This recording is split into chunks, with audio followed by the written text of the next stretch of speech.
Hello Sven. So we talked quite a lot about the Selene guides. The Selene guides are a vacuum system, right? And as a vacuum system, at the moment they're exposed, but during operation they will be closed by a cover.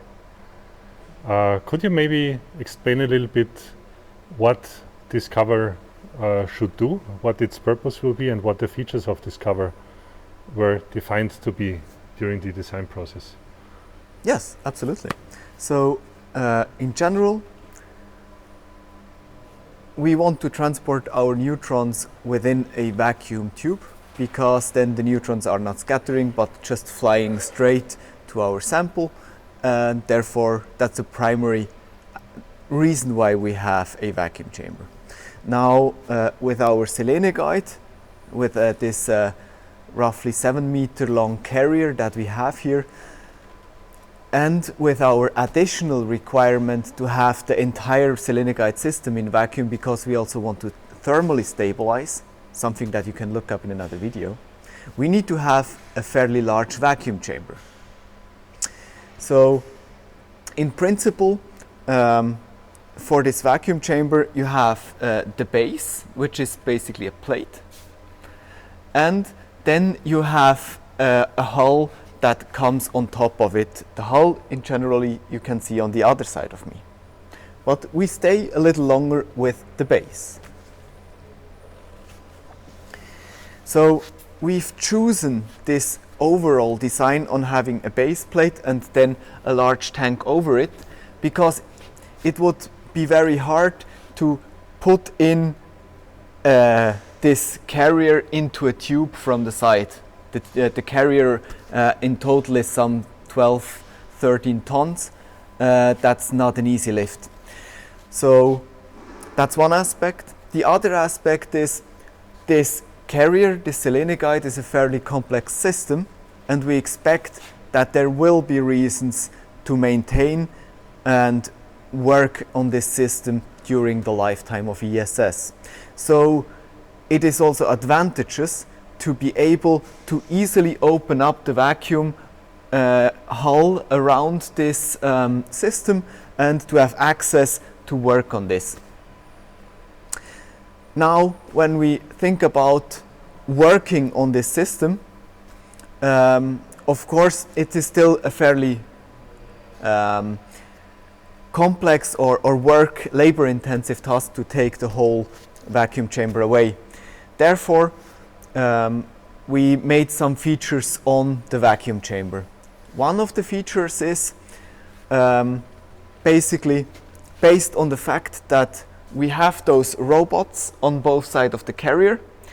We defined that there has to be somewhat of an additional door. Then a second aspect is that we have some metrology items on top of the carrier, so you can see those horns here and also here in the middle. Those horns are designed in a way that they reach up further than the vacuum chamber does, and small openings in the vacuum chamber, in the top of the vacuum chamber, can be opened, and then basically the position of the Selene guide system can be measured without taking the entire vacuum lid away. Now, when we look at the vacuum lid, you can see this fairly large vacuum chamber sitting here on the ground. And when we go from the top down, you can see, for example, here those openings. We can make them visible a bit further. Those are basically pods that can be taken away, and when they're gone, you can see those fiducialization rods that are mounted on the Selene guide itself. They can then be seen from the outside world and their position can be measured with a metrology system such as laser trackers. Then when we go along the chamber, you can see a fairly regular pattern of structural enhancers of ribs. And then the last part here is again a little bit different. This is on the downstream end of the Selene guides. We have on the downstream end of the Selene guides, we have two doors in the sides of this vacuum chamber. So one door here and one door on the other side. Those doors are fastened with regular screws. This can be untightened, and then the door can be swung to the side, and it will also lock in the open position, so it is safe to work here.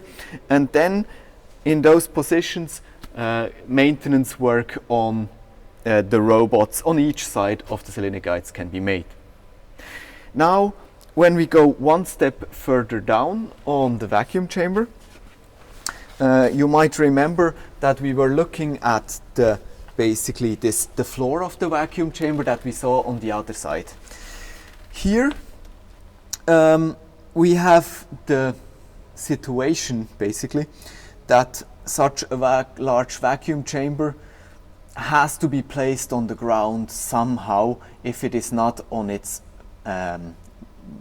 floor, on its in its settled position.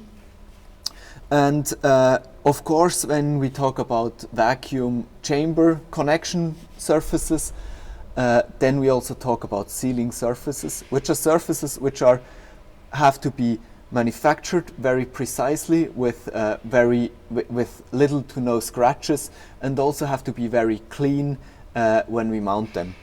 Therefore, we have made somewhat of a nozzle at the bottom of this of this chamber, and I don't know if you can see it easily with the camera. Yes, exactly. So in the front part, I'm not going to touch it here.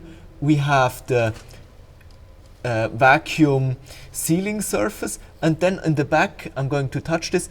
There is a little edge that comes further down, and with this edge is some 5 millimeters wide, goes all around the vacuum chamber, and that's meant as a stand for the vacuum chamber. So whenever we let it down, we make sure that the chamber is actually resting on this little edge. And then one more question, Sven. Have you added some additional shielding material against radiation, maybe in the material of the lid itself or on the inside?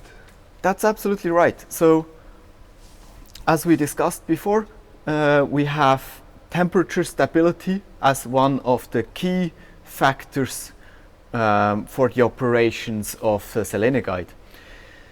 And therefore, we have been looking into infrared radiation shields. There are different options. There is, for example, aluminium